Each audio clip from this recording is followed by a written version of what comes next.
Bismillahirrahmanirrahim.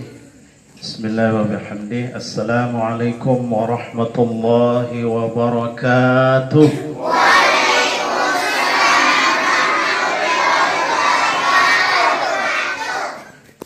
Assalamualaikum warahmatullahi wabarakatuh.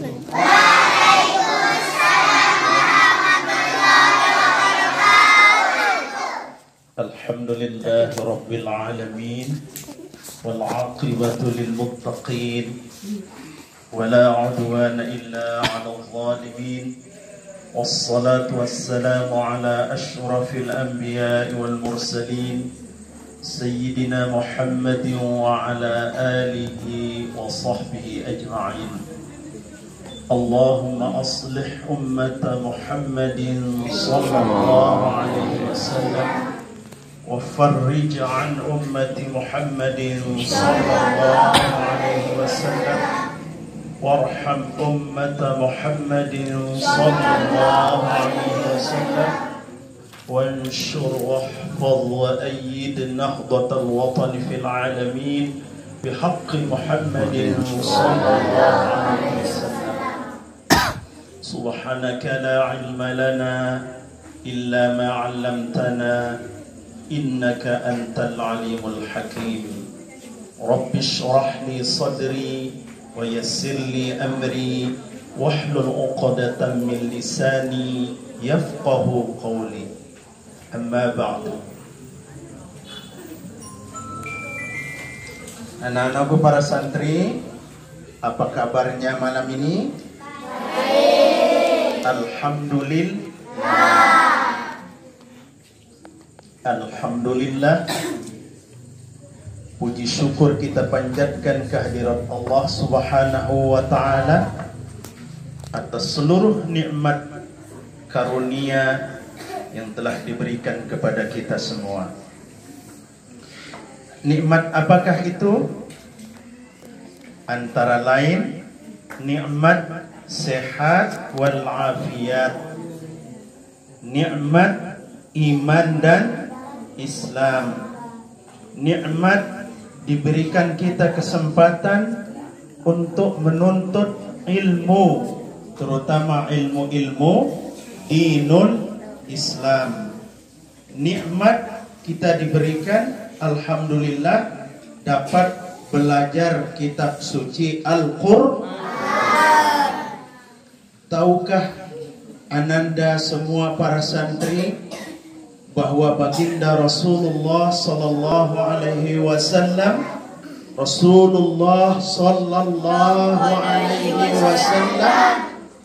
telah menyebut kita semua insyaallah. Dalam hadis beliau bersabda, khairukum man ta'allama al-Qur'an wa 'allamah. Hadis riwayat dari sahabat Nabi yang mulia, salah satunya yang dijanjikan oleh baginda Rasulullah sallallahu alaihi wasallam akan masuk surga. Ada yang tahu siapa salah satunya periwayat hadis ini? Sahabat Nabi, di antara 10 sahabat Nabi yang sudah disebutkan pasti akan masuk surga. Ada yang tahu ananda semua salah satu yang 10? Salah satunya adalah khalifah yang ketiga. Siapa nama khalifah yang ketiga? Sahabat yang mulia, sahabat Rasulullah Uthman bin Affan radhiyallahu anhu. Sebaik-baik kalian adalah orang yang belajar Al-Quran dan mengajarkannya. Hadis riwayat Imam Al-Bukhari, nomor hadis 5020. 20 berapa? Ada yang tahu? 27. Nomor hadis 5027. Amin, aminkan Ustaz. Mudah-mudahan kita tergolong dalam hadis yang disabdakan oleh baginda Rasulullah sallallahu alaihi wasallam menjadi di antara umatnya dengan predikat yang terbaik di antara kalian. Kita boleh menjadi ustadz, menjadi yang mengajarkan Al-Quran. Kalau belum kita menjadi ustadz, maka kita menjadi talibun au tilmizun, menjadi murid bagus, menjadi siswa, menjadi santri pesantren Al-Quran, Halimatus Sa'diyah, Nahdlatul Wathon, Kelayu Jorong, TPQ, Dawamina, Nahdlatul Wathon, Kelayu Jorong. Insyaallah mudah-mudahan kita diridhoi oleh Allah Subhanahu wa taala, dan majelis kita ini mudah-mudahan dipanjangkan sampai hari kemudian. Amin ya rabbal alamin. Para ustaz, pengurus majelis Hamalatul Quran Kelurahan Kelayu Jorong yang kami muliakan, anak-anakku semua, para santri yang dirahmati Allah Subhanahu wa taala.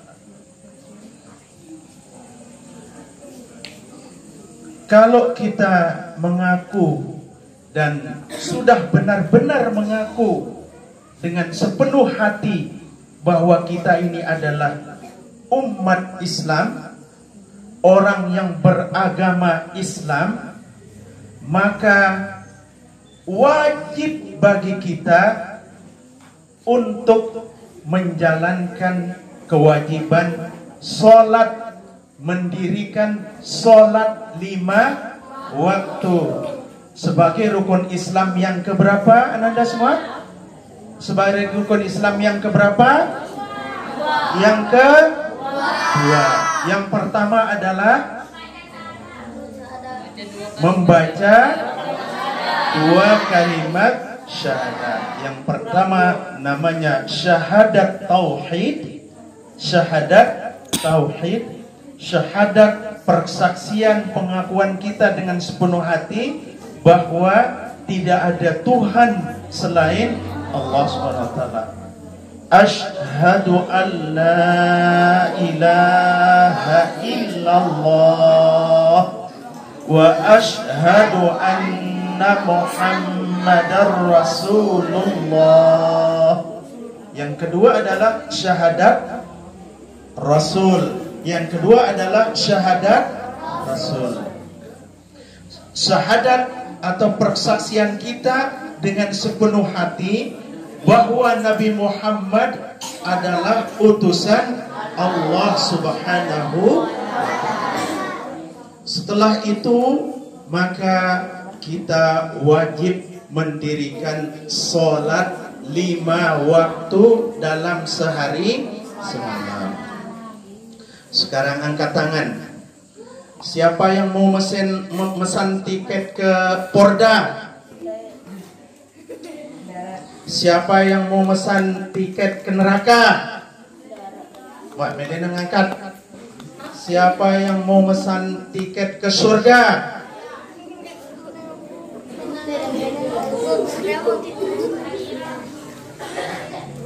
Insya Allah sikap kita ini menjadi saksi dan akan ditulis oleh malaikat bahwa kita ini mau, dan insya Allah mudah-mudahan dimasukkan ke dalam surga oleh Allah Subhanahu wa ta'ala.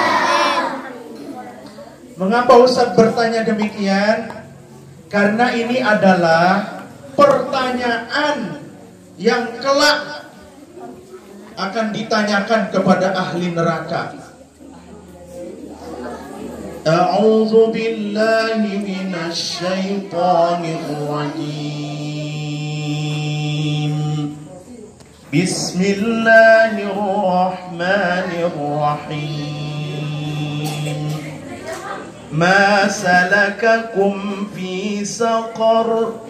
Qalu lam naku minal musallin.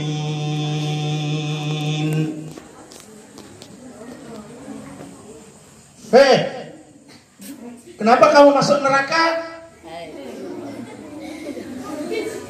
Hei, kenapa perempuan-perempuan masuk neraka?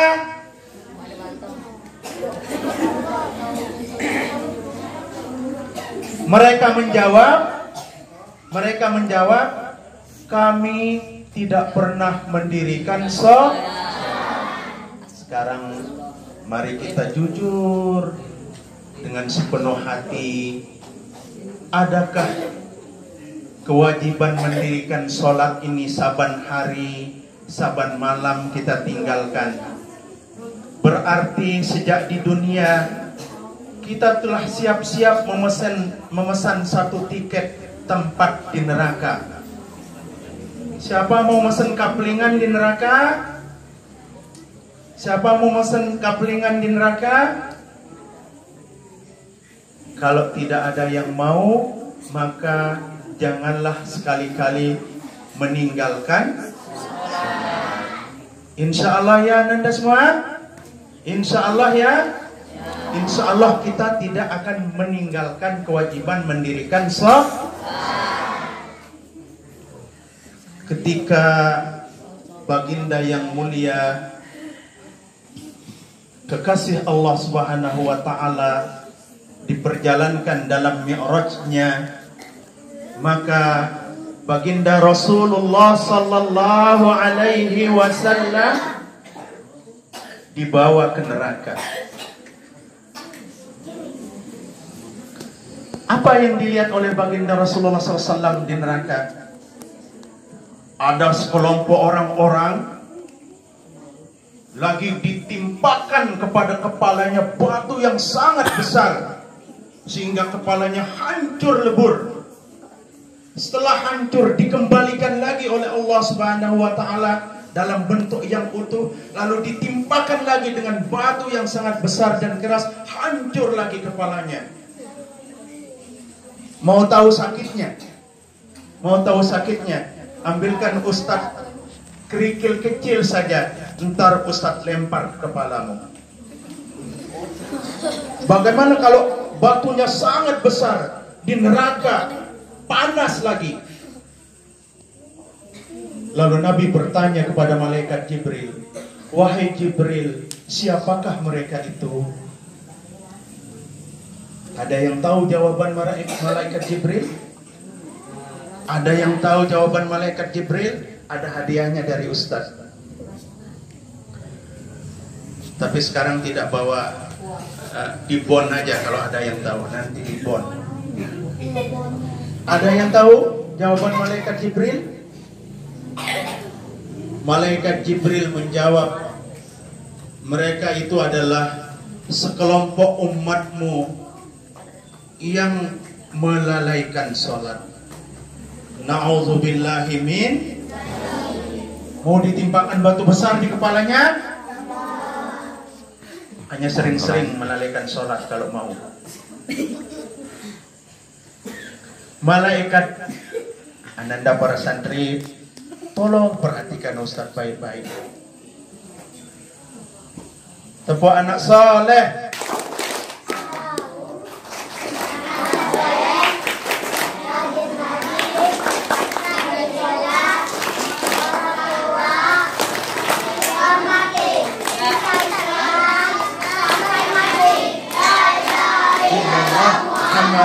Rasulullah.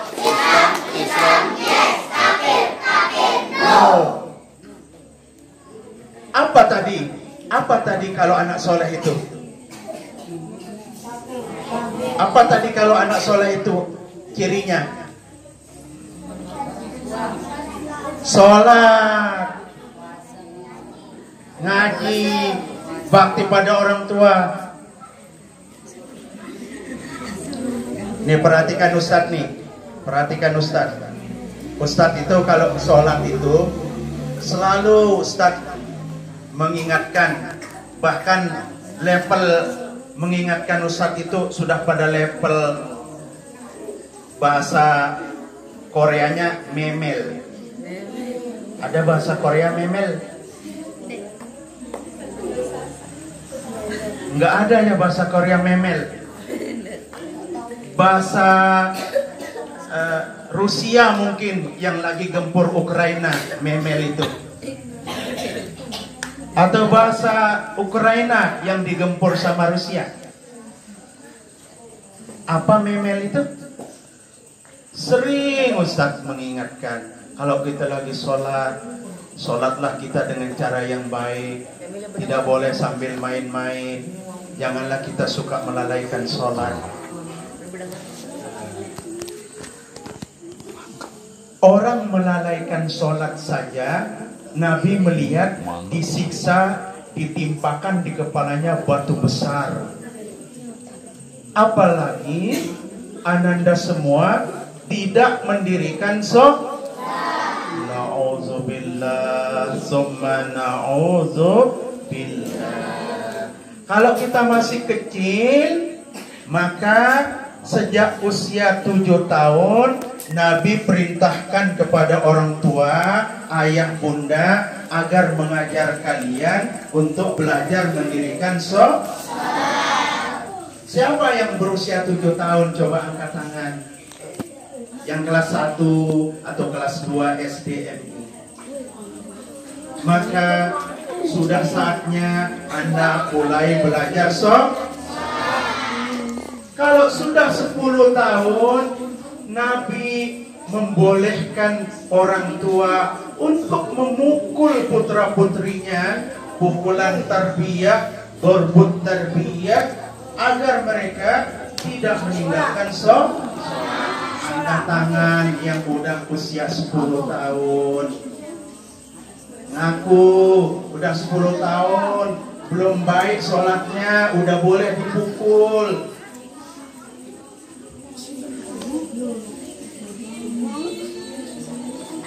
Kalau udah balik, maka kita wajib mendirikan sholat. Siapa yang udah balik? Bagi perempuan, jika Ustadz tanya, bagaimana kabar temannya? Ustadz, teman saya tidak masuk lagi halangan.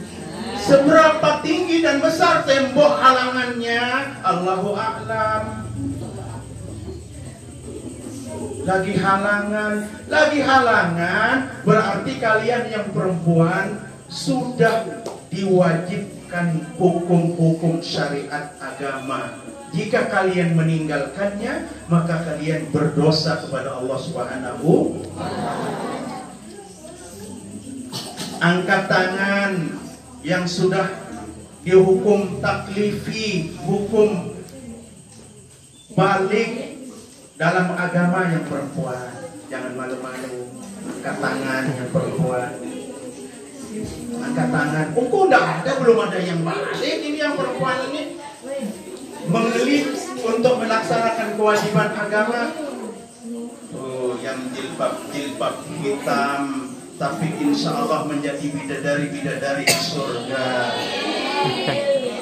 Bahkan lebih cantik dari bidadari surga seorang muslimah di dunia yang masuk surga. Para istri-istri yang solehah, jika masuk surga bersama suaminya yang soleh, maka dia lebih cantik dari bidadari yang ada di surga.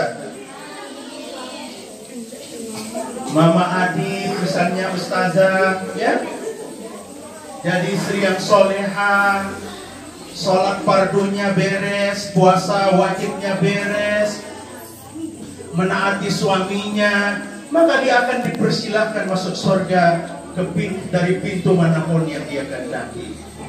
Menjadi anak-anak yang solehah, muslimah yang solehah. Maukah anak-anak santriwati?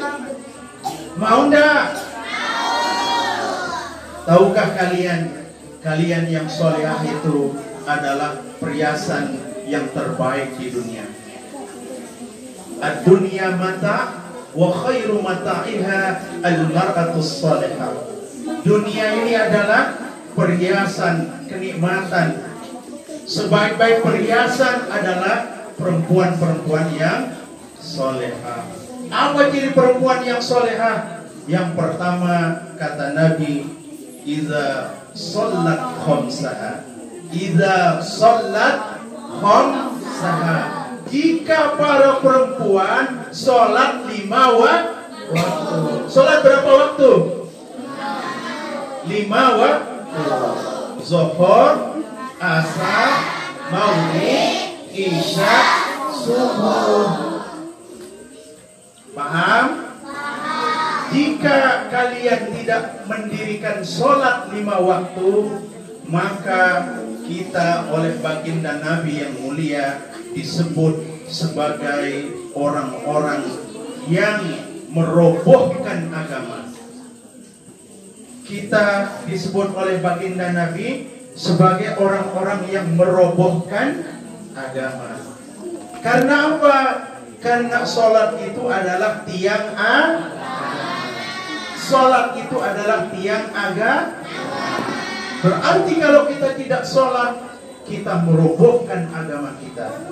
Maukah kalian diberikan gelar sebagai orang-orang yang merusak atau merobohkan agama? Mau? Tentu kita tidak. Para ustaz yang saya hormati, anda semua, para santri yang dirahmati Allah Subhanahu wa Ta'ala. Ketika kelak kita dikumpulkan di padang mahsyar, di mana padang mahsyar? Dekat lapangan tahu yang sekarang sudah jadi pasar. Di mana padang mahsyar? Kapan adanya padang mahsyar? Nanti pada hari kiamat, setelah kita dibangkitkan dari dunia, dari dalam kubur.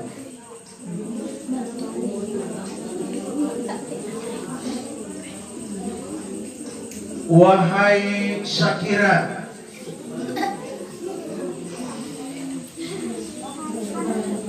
sini.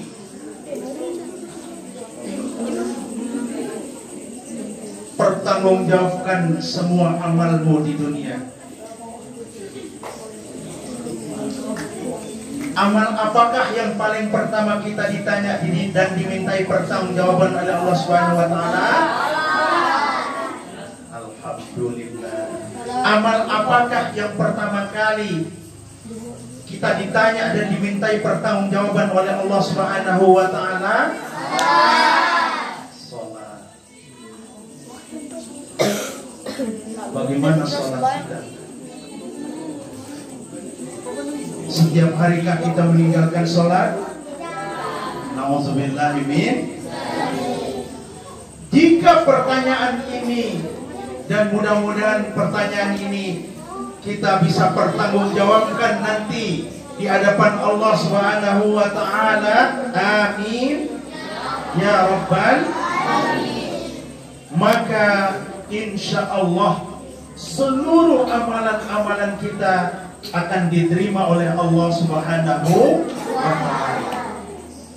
Tetapi jikalau pertanyaan pertama dan kita tidak bisa mempertanggungjawabkan amalan sholat kita di hadapan Allah Subhanahu wa Ta'ala, maka besar kemungkinan seluruh amalan-amalan kita yang lain juga akan memperberat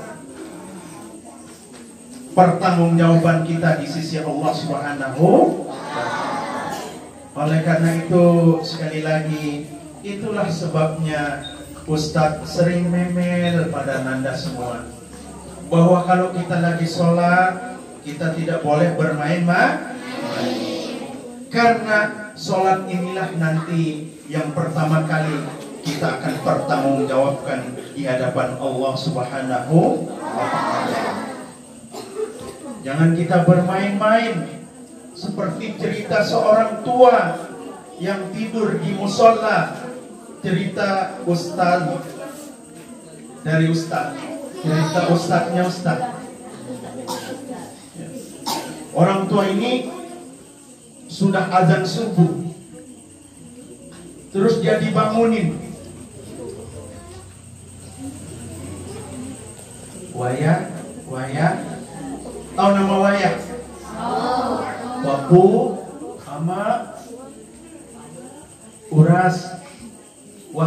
subuh. Ngetekang ya. Sampai ngeliris simbutan. Ngenok yang konananda terdodok si ayah bunda sholat. Ya Allah, na'udzubillah. Saya ngenok kona terdodok si ayah bunda sholat.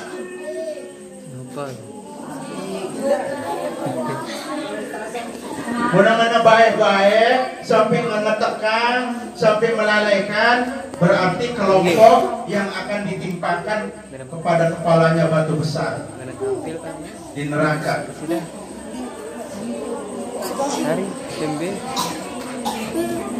Apa katanya wayah ini? Wayah sholat. Dengarkan Ustaz ini. Dengar. Kembali sholat.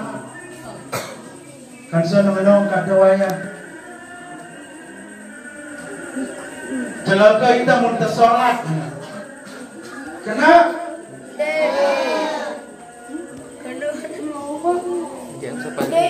Nah, agenda mengenal karena berarti harus tengaji, tenuntukin.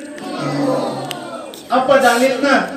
Dan mele sembahyang, parana dengan sembahyang celaka. Nyugulang dalilnya. Demi tahu yang mau baca Al-Quran ke surat Al-Maun mana? Fawailul lil musallin. No dalilnya celaka ini selapun masih sembahyang ini. Celakalah bagi orang-orang yang sholat. Itu namanya salah menggunakan dalil dan salah memenggal bacaan Al-Quran. Nah, ini hubungan Al-Quran dengan sholat ini. Ananda semua, ini hubungan Al-Quran dengan sholat. Ustaz selesaikan sampai sebelum azan, ya. Kita doa sama Ustaz Muhammad Nasir Kia. Karena itu kita tidak boleh berhenti pada kalimat yang dapat merancukan makna. Itu namanya waqaf qabih. Ya. Sebaiknya jangan berhenti. Walaupun kalau sempurna ayat itu sudah boleh berhenti, tetapi tidak boleh dipakai berdalil. Fawailul lil musallin alladzina hum an salatihim sahun. Sama-sama. Bismillahirrahmanirrahim. Fawailul lil musallin alladzina hum an salatihim sahun. Orang sholat yang bagaimanakah yang celaka? Orang yang lalai di dalam sholatnya. Nah, tadi ingat cerita awal? Orang yang lalai, kelompok-kelompok yang nanti di neraka ditimpakan kepalanya batu besar. Karena itu tidak boleh berdalil fawailul lil musallin lalu tidak mendirikan sholat. Tidak boleh dipotong sampai situ, ya. Tidak boleh dipotong sampai situ.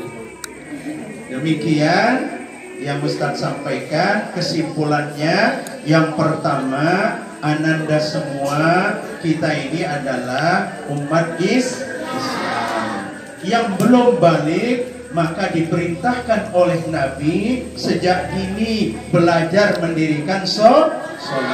Yang sudah balik kita ini maka kita wajib mendirikan sholat. Itulah buah dari hikmah Isra dan Mi'raj Nabi besar Muhammad sallallahu alaihi wasallam yang Allah Subhanahu wa taala sengaja undang baginda untuk bertemu sekaligus menjemput dan menerima perintah ibadah sholat. Mau kita mendirikan sholat dengan baik dan benar? Mau. Kita tidak tidak boleh lalai dan tidak boleh bermain main. Mau kita dari sejak sekarang sholat kita lebih baik? Insya Allah. Demikianlah kesimpulannya. Jadi kita harus sholat lebih baik lagi, dan lebih baik lagi hatta ya'tiyanal yaqin. Wa'bud rabbaka hatta ya'tiyakal yaqin. Sembahlah Rabbmu sampai datang benar-benar keyakinan atau ajal kita dijemput, atau ajal kita sudah habis, jatah kita dari Allah Subhanahu wa ta'ala. Amin ya rabbal alamin. Demikian yang dapat Ustaz sampaikan, lebih kurangnya mohon dimaafkan. Burung dara terbang berempat, terbang tinggi di atas angkasa. Apalah artinya kalau kita tidak sholat, kelak kita sudah disiapkan tempat di neraka. Na'udzubillahi min dzalik. Wallahul muwaffiq wal hadi ila sabilir rasyad. Assalamualaikum warahmatullahi wabarakatuh.